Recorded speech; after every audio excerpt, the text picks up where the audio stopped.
Cegah COVID-19, elakkan 3C, amalkan 3W norma baharu di tempat kerja. Penularan wabak COVID-19 yang melanda negara kita dan seluruh dunia telah merubah kehidupan kita dari kebiasaan lama kepada norma baharu. Bagi mencegah dan mengawal penularan COVID-19 di tempat kerja, langkah-langkah bagi mengelakkan 3C dan mengamalkan 3W adalah penting untuk memutus rantaian COVID-19. Ingat, perjuangan melawan COVID-19 masih belum tamat. Elakkan 3C, iaitu crowded places, tempat sesak, seperti berada di ruang perhimpunan semasa roll call dan semasa makan di kantin. Confined spaces, tempat tertutup, seperti pantry, surau, ruang rehat, lift dan bilik persalinan.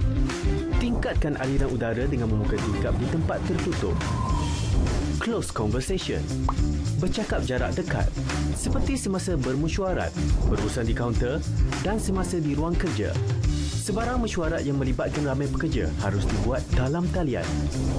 Amalkan 3W, iaitu wash, cuci.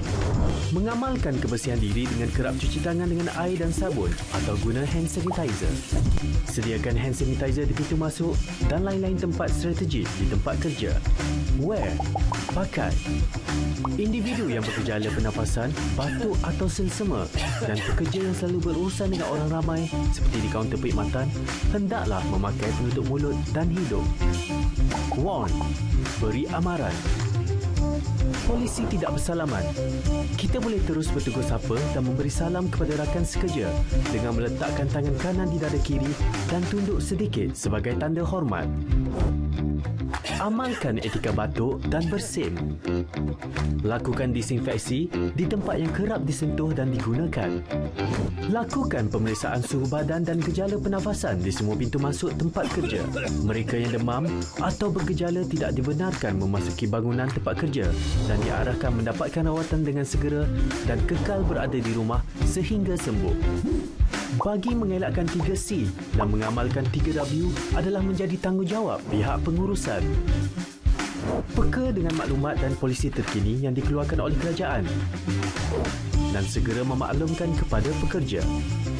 Sentiasa amalkan penjarakan sosial sekurang-kurangnya 1 meter dari pekerja lain dan mengamalkan tahap kebersihan yang tinggi. Melakukan saringan kesihatan dan tingkatkan tahap kebersihan pengendali makanan. Pekerja dinasihatkan supaya tidak berkongsi makanan dan peralatan makanan. Menjadualkan giliran bekerja supaya bilangan minimum sahaja yang hadir manakala pekerja lain boleh bekerja dari rumah.